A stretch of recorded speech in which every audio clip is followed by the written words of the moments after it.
Shalom saudaraku yang dikasihi Tuhan Yesus Kristus. Selamat pagi, salam sejahtera untuk kita semuanya. Selamat datang kembali di Renungan Rohani pagi hari ini. Semoga saudara yang terkasih dalam keadaan sehat selalu. Kiranya damai dan sukacita Roh Kudus melimpah di dalam hati dan pikiran saudara saat ini. Sebelum kita mulai renungan pagi ini, marilah kita bersama-sama berdoa. Tuhan Yesus, terima kasih sudah membangunkanku pagi hari ini. Terima kasih atas penyertaan dan perlindungan Tuhan. Semua karena karunia Tuhan aku dapat bangun dengan pagi hari ini. Aku menyerahkan seluruh aktivitasku hari ini ke dalam kuasa tangan Tuhan. Jauhkanku dari yang jahat, ya Tuhan. Tuhan Yesus, tolong lindungi dan berkati aktivitasku hari ini. Tolong berkati juga keluarga dan teman-temanku, Bapa Surgawi, oleh karya Roh Kudus. Tolonglah aku untuk menjauhi segala sesuatu yang melukai hati-Mu. Ampunilah segala dosa kami, ya Tuhan. Dalam nama Tuhan Yesus, aku sudah berdoa. Amin. Sahabat saudara rohani, pembacaan ayat emas Alkitab renungan kita hari ini terambil dari 1 Korintus 13 ayat 4 sampai dengan ayat 13. Kasih itu sabar, kasih itu murah hati. Ia tidak cemburu, ia tidak memegahkan diri dan tidak sombong. Ia tidak melakukan yang tidak sopan dan tidak mencari keuntungan diri sendiri. Ia tidak pemarah dan tidak menyimpan kesalahan orang lain. Ia tidak bersuka cita karena ketidakadilan, tetapi ia bersuka cita karena kebenaran. Ia menutupi segala sesuatu, percaya segala sesuatu, mengharapkan segala sesuatu, sabar menanggung segala sesuatu, kasih tidak berkesudahan, nubuat akan berakhir, bahasa roh akan berhenti, pengetahuan akan lenyap. Sebab pengetahuan kita tidak lengkap dan nubuat kita tidak sempurna. Tetapi jika yang sempurna tiba, maka yang tidak sempurna itu akan lenyap. Ketika aku kanak-kanak, aku berkata-kata seperti kanak-kanak, aku merasa seperti kanak-kanak, aku berpikir seperti kanak-kanak. Sekarang sesudah aku menjadi dewasa, aku meninggalkan sifat kanak-kanak itu. Karena sekarang kita melihat dalam cermin suatu gambaran yang samar-samar, tetapi nanti kita akan melihat muka dengan muka. Sekarang aku hanya mengenal dengan tidak sempurna, tetapi nanti aku akan mengenal dengan sempurna, seperti aku sendiri dikenal. Demikianlah tinggal ketiga hal ini, yaitu iman, pengharapan dan kasih. Dan yang paling besar di antaranya ialah kasih. Ayat di atas terambil dari kitab 1 Korintus 13 ayat 4 sampai dengan ayat 13. Inti dari ayat emas renungan kita adalah: sekarang kita melihat dalam cermin suatu gambaran yang samar-samar, tetapi nanti kita akan melihat muka dengan muka. Mari kita mulai renungan pagi kita. Judul renungan kita hari ini adalah Aku Bisa Melihatmu, ditulis oleh Xochitl Dixon.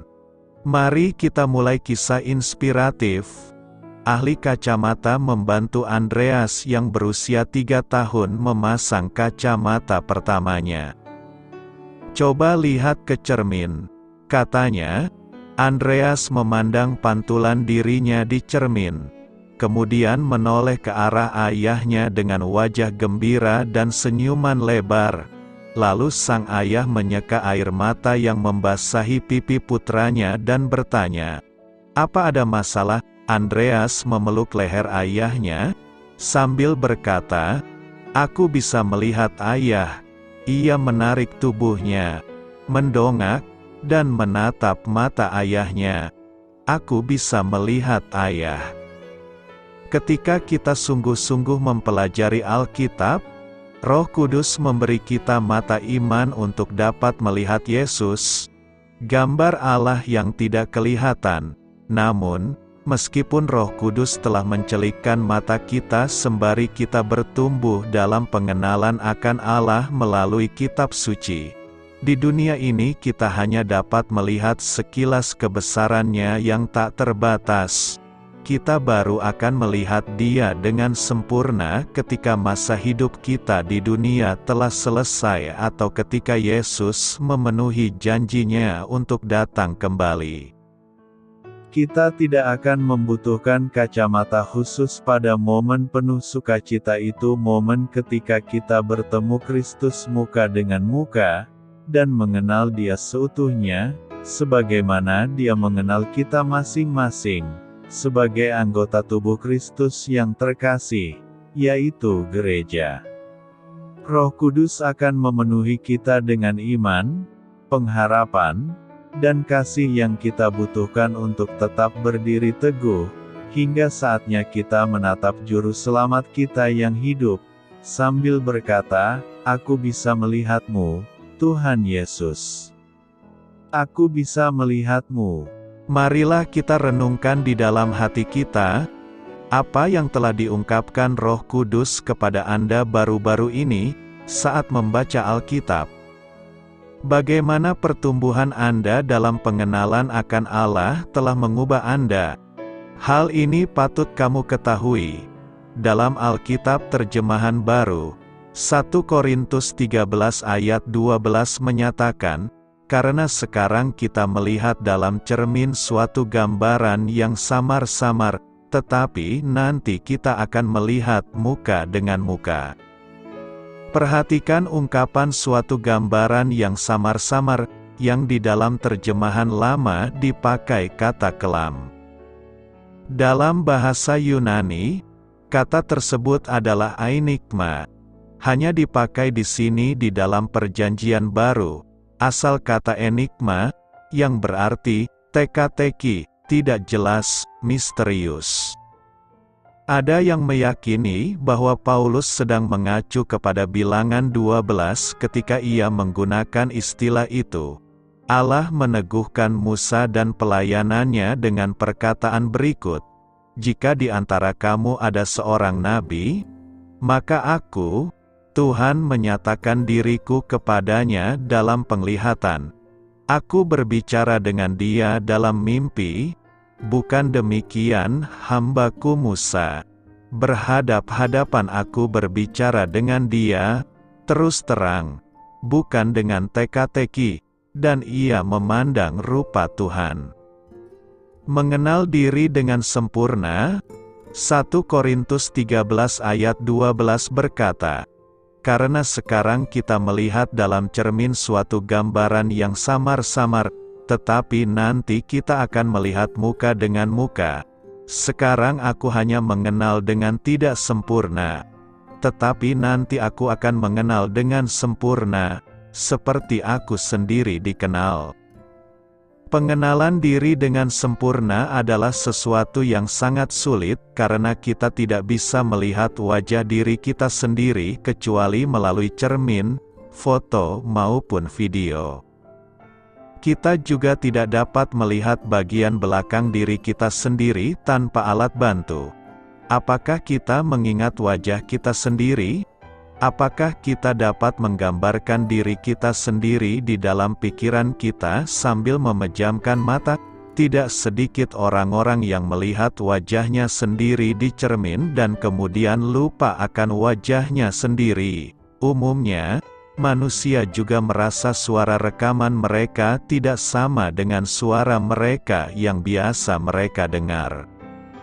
Sebenarnya pengenalan diri kita tentang kita sendiri tidak sempurna. Kita hanya dapat mengenal diri kita sendiri melalui Roh Kudus yang diam di dalam diri kita. Kita hanya bisa mengenal diri kita sendiri melalui pengenalan kita tentang Tuhan. Oleh karena pengenalan yang tidak sempurna, manusia cenderung meremehkan dirinya sendiri. Tidak menyadari bahwa dirinya dirancang dan diciptakan oleh Yang Maha Kuasa untuk pekerjaan yang mulia. Apabila seseorang meremehkan dirinya sendiri, maka ia sedang meremehkan Tuhan.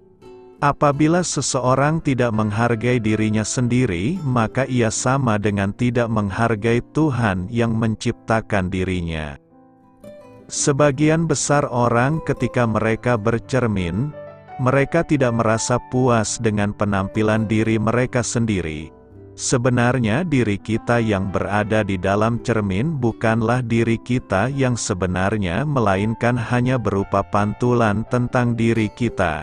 Menatap seseorang melalui cermin sangat berbeda dengan melihat seseorang secara langsung.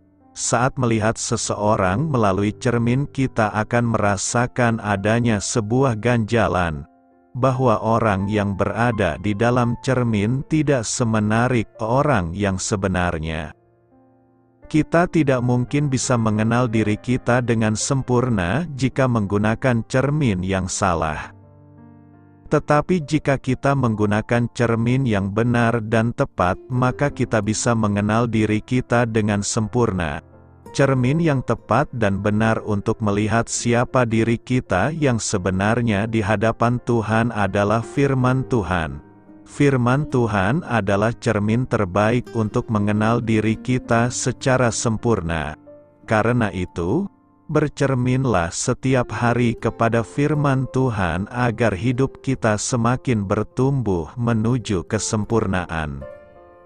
Apa artinya sekarang kita melihat dalam cermin secara samar-samar? Dalam 1 Korintus 13 ayat 8-13, Rasul Paulus membandingkan keutamaan kasih Kristiani dengan karunia rohani lain yang sangat berharga dan mendapati bahwa semua itu kurang. Kasih secara unik lebih unggul. Sebagai umat Kristiani, kita ikut serta dalam memberi dan menerima anugerah kasih Allah. Pengalaman duniawi akan kasih ilahi Allah memberi kita rasa akan kasih karunia dan kemuliaannya yang sempurna. Melalui kasih Kristus yang dicurahkan ke dalam hati kita, kita berpartisipasi sampai tingkat tertentu dalam kesempurnaan penuh yang akan kita kenal dan nikmati ketika kita berdiri di hadirat Allah dalam kekekalan. Untuk saat ini kita melihat di cermin secara samar-samar, tetapi kemudian bertatap muka. Sekarang saya tahu sebagian, maka aku akan mengetahui sepenuhnya, sama seperti aku telah dikenal sepenuhnya. Paulus menjelaskan karunia rohani itu seperti nubuatan, bahasa roh, dan pengetahuan bersifat sementara dan parsial. Pada akhirnya, mereka menjadi tidak berguna, tapi cinta akan bertahan selamanya. Sekarang pengetahuan kita hanya sebagian dan tidak lengkap, dan bahkan karunia bernubuat hanya mengungkapkan sebagian dari gambaran keseluruhan. Tetapi ketika masa kesempurnaan tiba, hal-hal yang tidak berguna ini akan sia-sia. Dalam kehidupan kita saat ini, karunia Roh Kudus sangat berharga bagi kita dan gereja. Namun nilainya akan habis ketika kita bertatap muka dengan Tuhan di surga. Karunia-karunia ini hanya memberi kita gambaran yang kabur dan belum selesai mengenai realitas rohani kita, dan pada akhirnya akan lenyap. Paulus menggunakan dua ilustrasi untuk menjelaskan kebenaran ini. Pertama, ia menggunakan contoh seorang anak yang menjadi dewasa. Ketika saya masih kecil, saya berbicara seperti anak kecil, saya berpikir seperti anak kecil, saya berpikir seperti anak kecil. Ketika aku dewasa, aku meninggalkan kehidupan masa kanak-kanakku. Saat ini, kita seperti anak-anak yang bermain dengan mainan plastik yang akan rusak dan tidak dapat digunakan lagi. Suatu hari kita akan menukarnya dengan kesempurnaan kekekalan yang abadi dan dewasa. Kedua, Paulus mengontraskan memandang seseorang di cermin yang suram dan remang-remang dengan bertemu muka dengan muka. Di dunia Yunani Romawi, cermin dibuat dari cakram logam yang dipoles sehingga memantulkan gambar yang kabur dan tidak sempurna. Tidak seperti melihat seseorang dari dekat, dengan jelas dan jelas dari mata ke mata. Jadi, sekarang kita melihat di cermin secara samar-samar adalah kiasan Paulus untuk sekarang kita mempunyai pengetahuan dan pengertian yang tidak sempurna. The New Living Translation menerjemahkan gambaran tersebut sebagai berikut. Sekarang kita melihat segala sesuatu dengan tidak sempurna, seperti pantulan yang membingungkan di cermin. Tetapi kemudian kita akan melihat segala sesuatu dengan kejelasan yang sempurna. Segala yang kuketahui sekarang hanyalah sebagian dan tidak lengkap. Tetapi nanti aku akan mengetahui segala sesuatunya dengan lengkap, sama seperti Allah sekarang mengenal aku sepenuhnya. Pemahaman yang sempurna dan pengetahuan yang tidak terbatas mengenai hal-hal yang berkaitan dengan Tuhan dan Kerajaan-Nya hanya akan tercapai ketika kita bertemu langsung dengan Yesus Kristus. Rasul Yohanes menegaskan bahwa pengetahuan kita tentang Yesus saat ini masih parsial, namun akan menjadi jelas saat kita berjumpa dengannya secara langsung. Sahabat-sahabatku yang terkasih, kita sudah menjadi anak-anak Allah, tetapi Dia belum menunjukkan kepada kita akan seperti apa kita nanti ketika Kristus menampakkan diri. Tetapi kita tahu bahwa kita akan menjadi seperti Dia, karena kita akan melihat Dia sebagaimana adanya. Di dalam kitab suci, kita memiliki wahyu Allah yang lengkap, namun pemahaman kita tentangnya masih terbatas. Ketika kita bertumbuh dalam iman, kita menjalani proses pendewasaan rohani sebagai orang percaya secara individu dan bersama sebagai tubuh Kristus. Paulus menyebut perkembangan progresif menuju kedewasaan Kristen ini sebagai panggilan ke atas yang dilakukan Allah dalam Kristus Yesus. Ini adalah perjalanan surgawi kita dalam persekutuan yang intim dengan Yesus Kristus. Sepanjang perjalanan, kita harus tetap fokus pada Yesus, yang merupakan pelopor pencarian kita.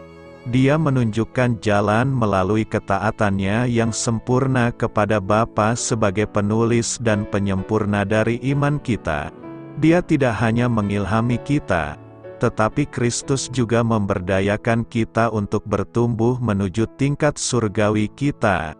Dialah yang memulai pekerjaan baik di dalam kita dan akan meneruskannya sampai pada akhirnya pada hari Kristus Yesus. Sementara itu, sampai Tuhan datang kembali atau kita mencapai surga, pemahaman dan pengetahuan kita terbatas. Kita melihat di cermin secara samar-samar, namun suatu hari nanti pertumbuhan kita yang semakin maju dalam tingkat kedewasaan Kristen, kita akan mencapai puncaknya dalam kesempurnaan surgawi ketika kita menyandang gambar manusia surgawi. Apa artinya kasih itu baik hati? 1 Korintus 13 berdiri sebagai salah satu pasal paling terkenal dalam Alkitab. Pokok bahasannya adalah kasih, dan banyak yang menganggap bagian kitab suci ini sebagai karya sastra Paulus yang terbesar. Di ayat 4, kita membaca, kasih itu baik hati. Dalam ayat 1-3 kata kasih disebutkan 3 kali. Dalam konteks ikhtiar keagamaan yang besar yang tidak ada artinya tanpa kasih.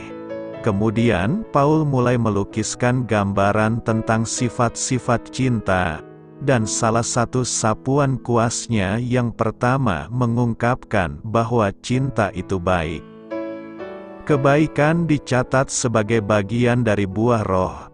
Cinta juga ada dalam daftar, mengungkapkan hubungan erat antara cinta dan kebaikan, menjalani kehidupan cinta kasih yang ditandai dengan kebaikan merupakan salah satu aspek hidup yang berkenan kepada Tuhan. Kebaikan ditandai dengan kebajikan dan kelembutan. Orang yang baik hati cenderung membantu orang lain dan melakukannya dengan simpati dan penuh pertimbangan. Kasih yang saleh akan membuat seseorang menjadi lebih baik hati. Tidak ada seorang pun yang bisa menjadi penuh kasih dan tidak baik pada saat yang bersamaan. Tuhan itu kasih dan itu berarti Dia baik hati. Kebaikan Allah menuntun pada pertobatan dan keselamatan. Ekspresi utama kebaikan Allah ditemukan dalam kekayaan kasih karunia-Nya yang tak terkira banyaknya, yang dinyatakan dalam kebaikan-Nya kepada kita dalam Kristus Yesus. Cinta itu baik.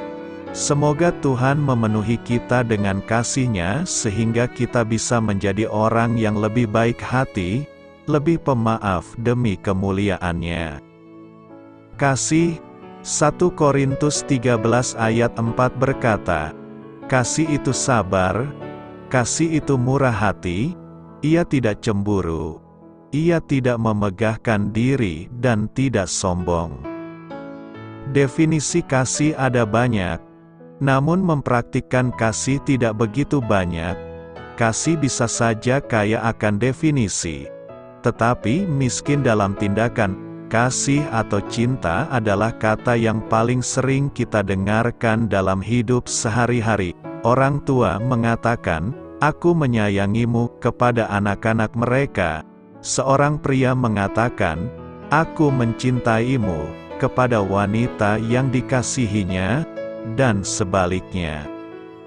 Saat seseorang dapat mengatakan sayang atau cinta, tentunya ia sendiri perlu mengalami kasih itu terlebih dahulu. Ini seperti, bagaimanakah seseorang dapat meminjamkan uang kepada temannya, jika ia sendiri tidak memiliki jumlah yang lebih untuk dipinjamkan?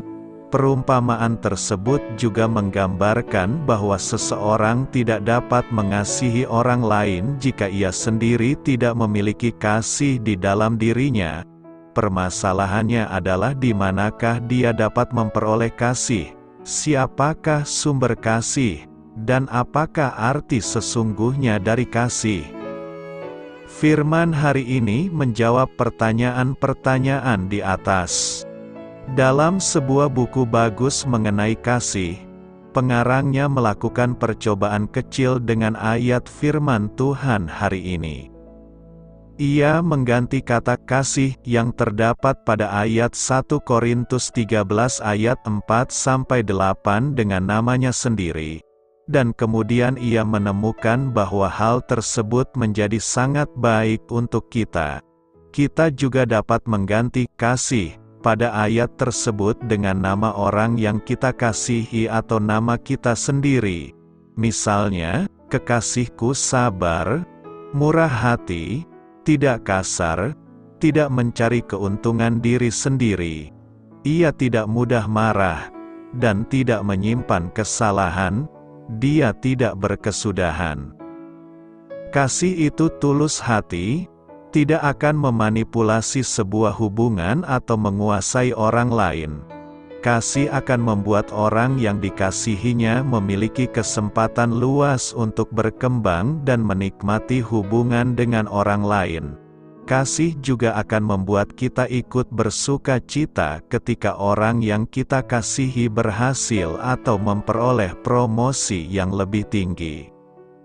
Sangat tidak masuk akal jika ada orang yang berkata bahwa ia mengasihi seseorang tetapi hatinya dibakar kecemburuan membara. Kecemburuan biasanya didorong oleh keinginan untuk menguasai atau mengendalikan orang dikasihinya. Kecemburuan seperti ini bukanlah kasih. Tapi bukankah Allah juga Allah yang pencemburu? Istilah Allah yang pencemburu adalah sebuah personifikasi tentang kesetiaan dan ketulusan kasih Allah kepada manusia. Dia tidak rela dan tidak bisa terima jika umatnya selingkuh dengan ilah-ilah yang lain. Dorongannya bukanlah keinginan untuk mengendalikan tetapi untuk menjaga komitmen kasih yang tak terbagi. Kalau kita mengasihi seseorang, seharusnya kita tidak cemburu, iri atau dengki dengan keberhasilannya. Kita ikut senang ketika dia dipromosikan. Kita akan memberikan dukungan yang positif agar dia bisa bertumbuh dalam kemaksimalan. Dalam kasih, kita tidak akan menjadikan orang lain sebagai saingan yang harus dihabisi. Mereka hanyalah lawan tanding kita sehingga kita akan bermain dengan jujur dan berintegritas. Dalam kasih kita juga tidak akan menguasai orang yang kita kasihi. Kita akan memberikan kepadanya kesempatan untuk membangun relasi yang lebih luas, aktivitas yang lebih leluasa dan aktualisasi diri yang lebih kreatif. Tidak seharusnya kita menaruh orang yang kita kasihi dalam penjara yang kita bangun. Dalam kasih seharusnya masih ada ruang untuk bergerak bebas menjalin hubungan dengan orang yang lebih luas. Masih ada kesempatan terbuka untuk menumbuh kembangkan potensi dan kreativitas.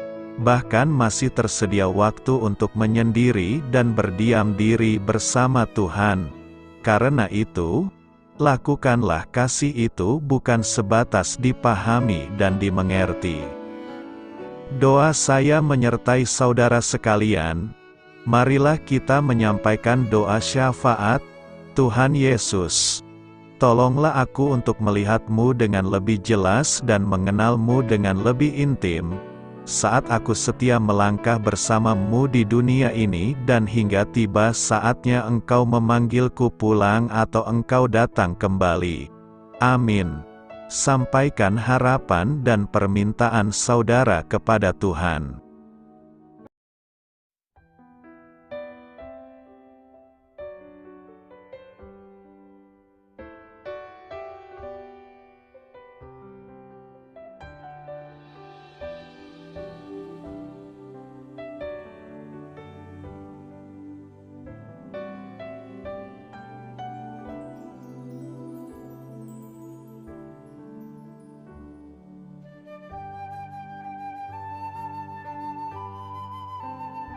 Marilah kita renungkan sahabat saudara rohani. Demikianlah renungan firman Tuhan pagi hari ini. Semoga menjadi berkat dalam hidup kita. Dan sebelum kita memulai segala aktivitas kita pagi hari ini, marilah kita berdoa. Selamat pagi Bapa, malam hari telah berganti pagi. Kehidupan baru telah Engkau berikan kembali bagi kami. Bapa Surgawi, tolonglah aku menyadari kebutuhan orang lain, supaya aku dapat membagikan apa yang telah Engkau berikan kepadaku.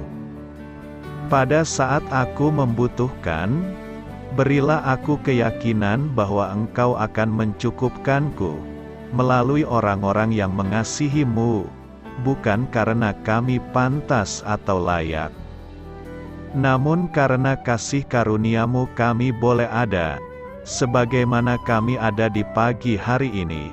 Terima kasih Tuhan, atas kesempatan baru yang telah Tuhan berikan kepada kami, untuk bisa memperbaiki diri agar kami bisa lebih layak di hadapan-Mu. Hari ini kami serahkan semua perkara dan kesulitan yang akan kami lalui ke dalam tangan-Mu.